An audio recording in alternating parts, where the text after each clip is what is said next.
Hello everybody and welcome to The Reality Is. My name is Alysha. And my name is Sanjana. And before the show starts, we'd like to let viewers know that the values that are expressed on this show do not reflect the values of Close Look Productions. They're our values and ours alone. And we have a sponsor. Yes, we do. So we are sponsored by Surrey Honda. So for the best deals, go to surreyhonda.com. And they are located on 152nd Street and Fraser Highway. Yes, we did it. We always get to it, and you do it perfectly. Thank you. So, as you all know, we have Kashmir Bezla back to the show, back to being with us and having such an amazing conversation with us. And we are so happy and honored that she's agreed to come on a monthly basis. Like, that is so nice.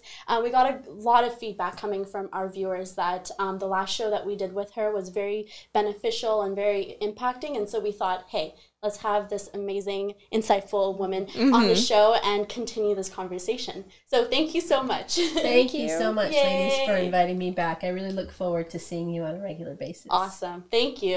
And it's nice that we have some color in the show as well because, as everyone knows, it's hella gloomy out.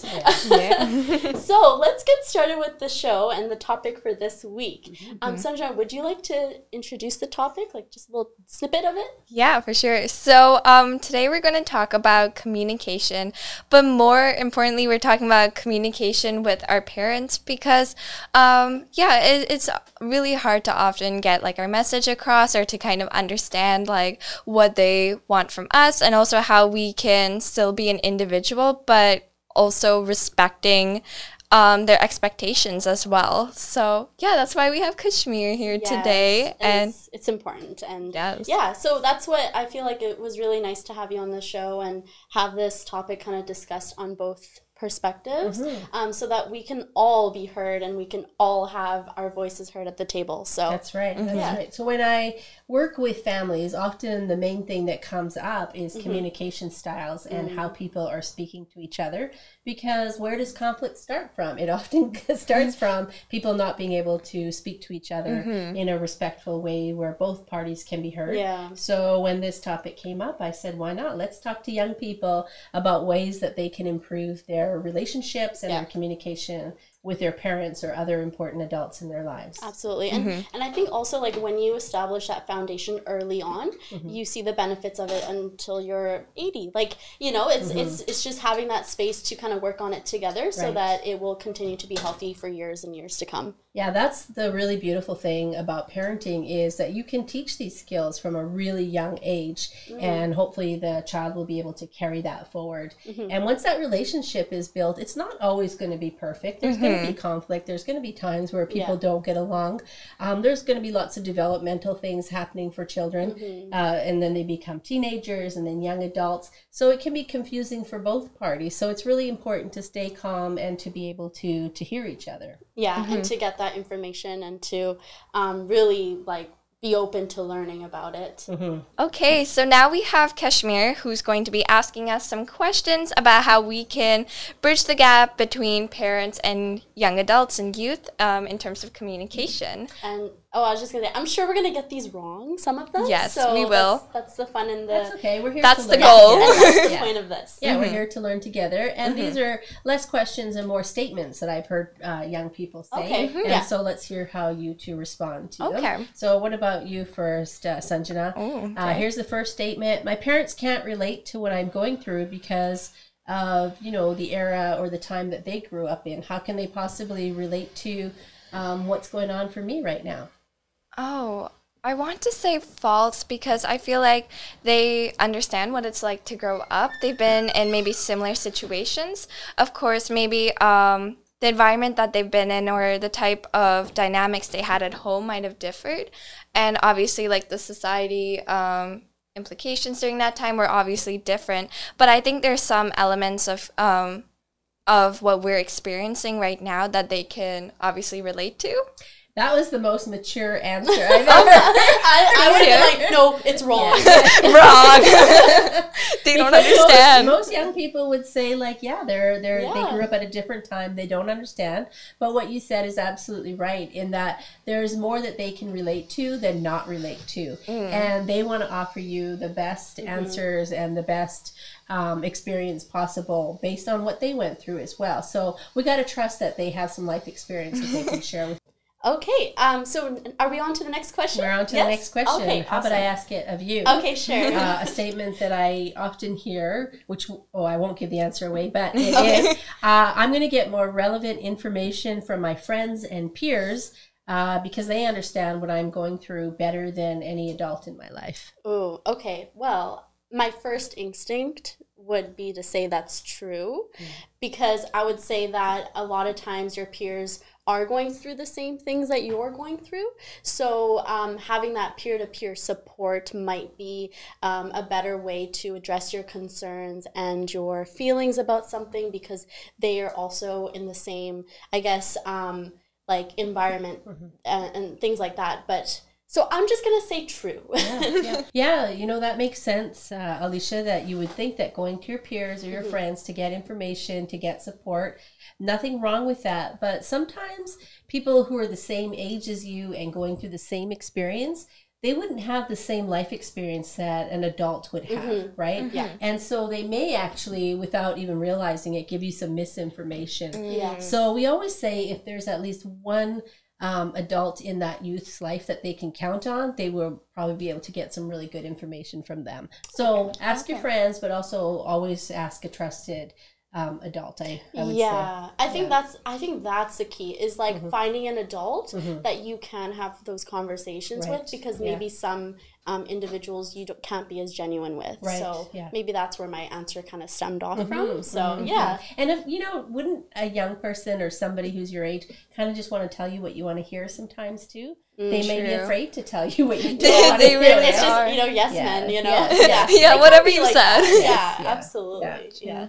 Okay, this is another one that causes a lot of conflict, Sanjana, is my parents try to control me all the time. True or false? Most people feel that way. I feel like my parents are just going to watch this and be like, how dare you say this? But unintentionally, I would say yes. Ooh, that was very genuine. Yeah. Unintentionally.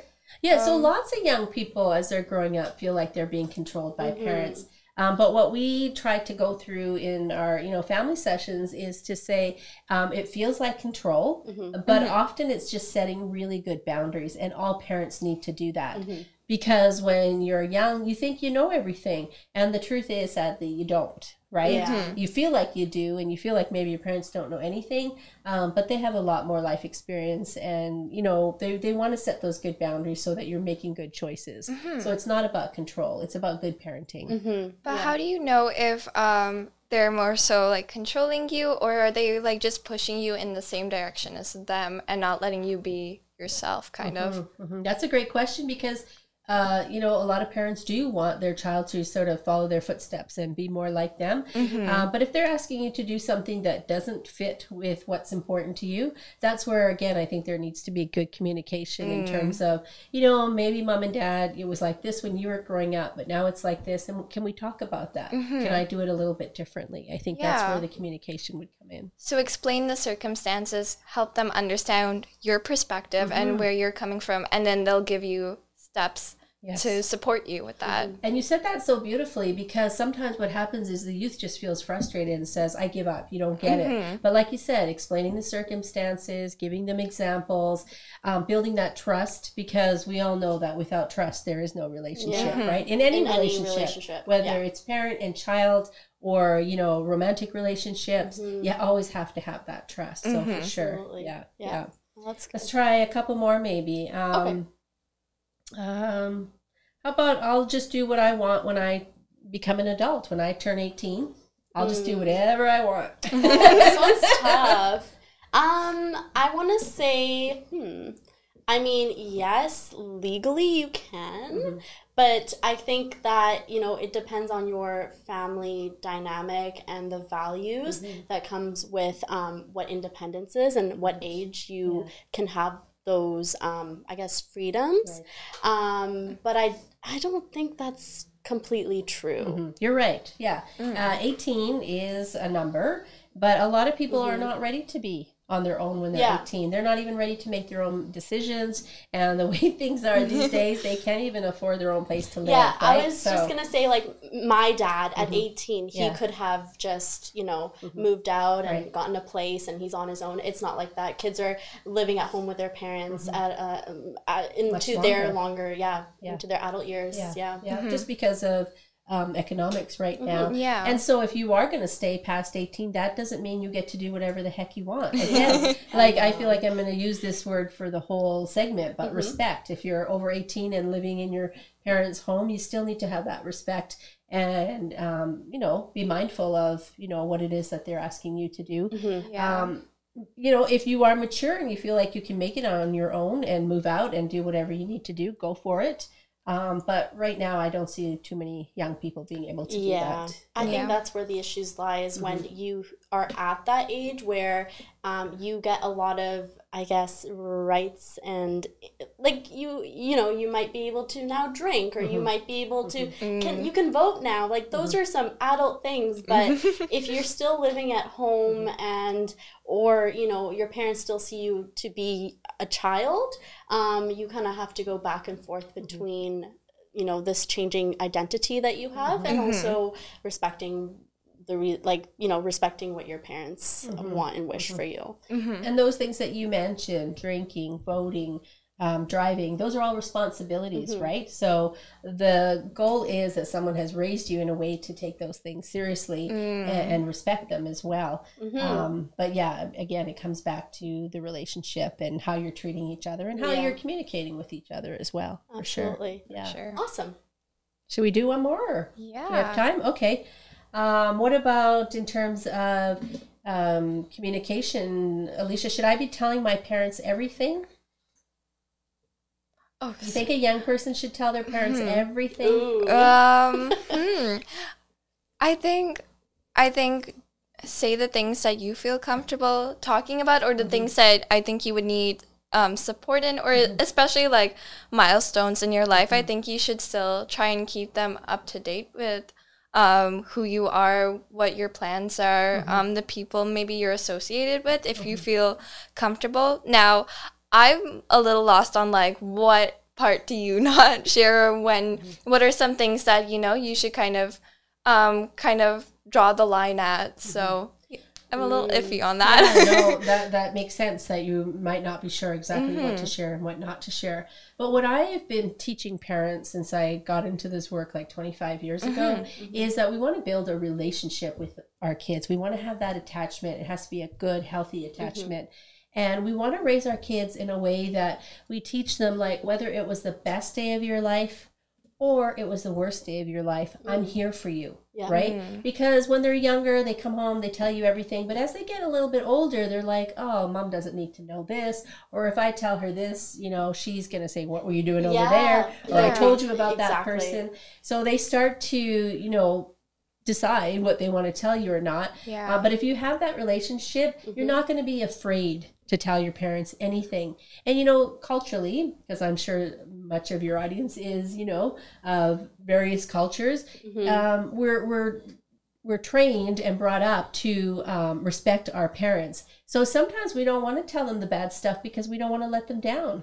Or we don't want them to blame us, or we don't want to get in trouble for it. But I feel like kids, young people should know that the adult is there to help you, not to judge you, not to put you down. Yes, there might be some consequences, because there have to be if you really messed up, but they do want to help you. They don't want you to go through it alone. Yeah. I also think, like, if you don't feel comfortable, like, I know you should be fostering that relationship with your parents, but, you know, I also think it is then appropriate to go to a trusting adult if you feel like you can't with your parents, because then that adult will be there as the responsible person with the life experience that's going to give you that appropriate information. Okay, so as long as you're resorting to some adult figure for support in these steps, then that's that's okay. Absolutely. Okay. Yeah. Because sometimes you might tell your mom's sister something over telling your mom first. You know your mom's sister is probably going to share it with your mom. But The cool still, aunt. sometimes it's easier to tell the cool aunt Yeah. than it is to tell mom. Yeah, absolutely. Yeah. Okay, so that was the end of our little game round of games questions,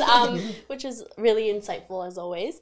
So now we're going to go into a couple of discussion questions so that we can get a better understanding with the topic at hand. So I guess the first question for us is, why is there a communication gap in the first place? Yeah, so communication gaps happen because one or both parties decide that they don't want to listen. And that's often a gripe that a lot of young people have, which is, I go to talk to my parents and they just don't listen. So that's the first thing that I try to talk to parents about is sometimes the child just needs you to listen, not to fix it, not to tell them what to do, not to get mad at them, not to consequence right away, but sometimes they just want you to listen. And actually that works again, you know, in romantic relationships, in friendships. I was just thinking that. You just want the other party to be able to hear me out. Once people start giving you suggestions and you should do this and why don't you try that, you don't feel heard anymore. No. Because I didn't ask you for your opinion. Exactly. I just asked to be heard. Right? Yeah. Because all those things you're going to list off, I've probably already considered them. Right? But if I ask you, like, hey, what should I do? Do you have any ideas? That would be the time to tell me. Exactly. Right? And even that skill in itself, I only became aware of that when I did like crisis line training. Right. Like I didn't even know that this is something that is actually an issue in our society. We're so quick to give solutions that we're not even listening to the person. So this is a really good skill to have. Yeah, and a lot of the times, like, even just letting out those emotions and feelings, you start to get, like, some sort of clarity because you're kind of, I feel like you're disassociating yourself from, like, that emotional aspect maybe, and now you're like clearly able to rationalize like what's going on for you as well. You're putting it out into the world. You're allowing yourself to hear it, and sometimes that's all you needed. Exactly. Yeah. Awesome. To process it that way. Yeah. But often, like I said, it's that gap in communication. It's that I don't want to hear you. And also we know it's not easy to approach an adult and tell them what's going on because sometimes we have fear, or we have, you know, they're going to judge me, or they're going to tell me that I totally screwed up. But we got to, you know, remind young people, you need to talk about it so that somebody can help you with it. Yeah. And those consequences are also there not to like as a punishment, but a lot of times also as like an educational component as well to help you understand that there are certain things that shouldn't happen or that you should try and prevent from doing. But I think giving your child like the support that they need and the tools they need to actually get out of that situation is also really important too. Absolutely. Yeah, absolutely. So should we talk about what might be good ways to make that happen? Yes, please. Let's get some tools in our toolkit. Yes. So first of all, if you have something important to talk to your parents about, make some time for it. Don't surprise them. Let them know ahead of time, hey mom, hey dad, I need to talk to you about something. It's important. Okay. Can we set aside some time? Yeah. Be, you know, present when you're talking to that person. Don't be on your phone. Don't let them be on their phones. Don't be watching TV. Like, really look at each other and express what's going on for you. That eye contact is really important. Noticing your tone of voice. You know? Yes, that's so important. Yeah. Am I demanding something, or am I asking something? Am I being respectful? Exactly. Right? What is it that I'm saying? So be clear and direct. And when they're speaking, this is for the youth, make sure you're listening then too. So I'm not just saying that the parent has to do all the work. The youth has to listen as well. Yes. True. When the parent is speaking. Right? So, just being able to do that, I think, goes a long way. But I totally understand for a lot of people, including adults, it's not an easy thing to do, to sit down and have some of those tough conversations. I also think, like, the dynamic, like, I always feel like there's always an authority dynamic. And if you're not comfortable with, you know, speaking your mind, when you know that your parents hold more of the power Yes. in that Mhm. relationship Yeah. or in that even in that situation, Mhm. it sometimes can deter people for being even confident in what they're saying. Right. But Yeah. I think you have to do it. You have to put yourself in those situations, Right. so that you are going to one day kind of realize that, hey, I have done it enough times that I know how to kind of articulate my thoughts by now. And your parents will respect you for it, right? Because it's being done mutually and respectfully, right? And it's more forthcoming and Yes, stuff. yeah. Rather than going around with misinformation or hiding information from them, that can get us into a lot of trouble as well. Yes, absolutely.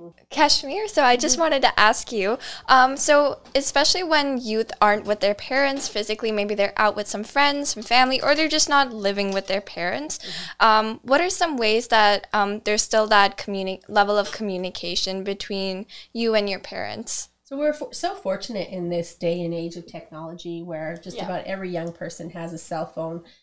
So if your parent is texting you, I know a lot of times kids will say, oh, here's mom again, I'm just going to ignore it.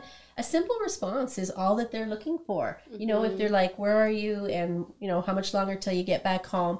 Just answer it instead of ignoring it. Yeah. So that helps to build the trust, because then they're like, well, I got them a phone. If they're never going to answer it, then what's the point of it? Yeah. Right? So being able to do that, I think is really important. I'm sorry. I'm smiling because I'm so guilty of this. Like, I know. I was just going to say that. I know. I was just getting like flashbacks.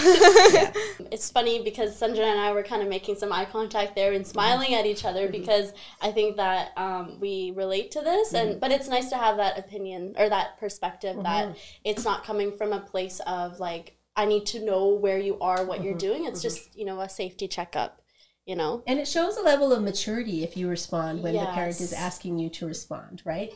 To be able to say, I'll be home in half an hour or 40 minutes or whatever. It takes the worry away from them, and they know that you're going to respond every time they text or call. And then that's where the trust is built too, that every time I call Sanjana, she responds back and she says, my dad's like, she better. She better from now on. After this video. And the more you do that, the more the trust is built, and the more the parents are able to let go, because you're showing a level of maturity. You're showing that you're, aware of the time and you're aware of their concern. That maturity just goes a really long way. Because why is it that some parents and kids can communicate better? It's because they've been working on it for a long time. Yeah, right? exactly. That.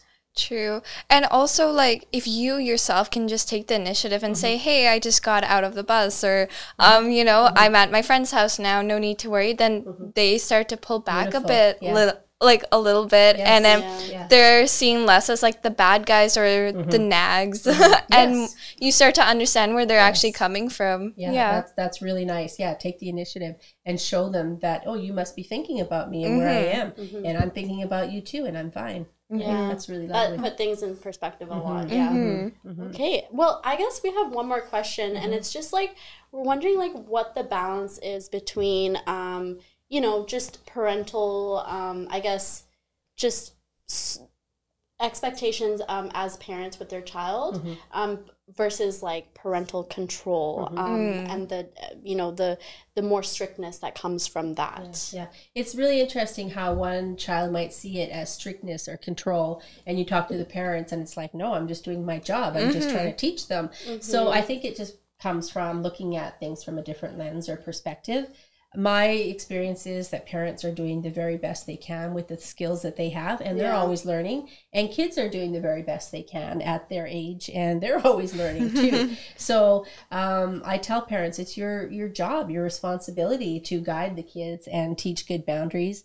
And no kid that I've ever known has said, oh, give me boundaries, mom and dad. What they do say is, give me some freedom and give me some opportunities to learn and grow. And so finding that balance of, giving a little and then pulling back a little and just teaching the child. When we're not saying that there's never going to be conflict, like we're not going to be unrealistic and say, oh, learn to talk to your parents and everything will be fine. You grow and you develop and you mature and you go through different developmental stages and you challenge, but that's how you learn. And you make mistakes, and that's how you learn. And the parents make mistakes, and that's how they learn. So it's about being patient with each other and understanding, we're all trying to do the very best we can. It's not always going to be perfect. Sometimes parents look back on their kids' teenage years and go like, how did I get through that? And the kids that I meet who become adults say, I was a terrible kid. Like, they'll admit it. Yeah. And so, after, but we all get through it. Yeah, exactly. But that's the thing is, like, having that, I guess, understanding that we're still learning, we're still growing, we're still making mistakes. It's going to allow for people to kind of walk into their own role and what they bring to the table, rather than just being dismissive or defensive of their own actions. Exactly. So it's really good. And I mean, this is always a good topic. I feel like, you know, I'm in my 20s and I'm still trying to figure it out. And it's always good to bring this kind of topic forth to the viewers and stuff. So what a great show. I feel like this is what you usually say. We always say the same thing, but we really love our show. Yeah, but we especially want to convey our thanks to Kashmir for taking the time to teach us how to be open-minded, I guess, with this process of continuously bridging the gap between youth, young adults, and their parents. Yeah. So yeah, we really appreciate that. And she's going to be back next month. Yes. As everyone knows, she will be coming back the last Thursday of every month. So please, she's going to be a familiar face, and it's just so nice to have you on our team, as always. And yeah, so next month we'll be talking about another topic, and it will be posted onto our social media platforms. We'd love to see you come to those next episodes with any questions or concerns, and we can always address them on the show as well. So yeah, thank you so much. Thank you so much for having me again. Thank you. And yeah, we'll see you next Thursday at 6 p.m. Get inspired.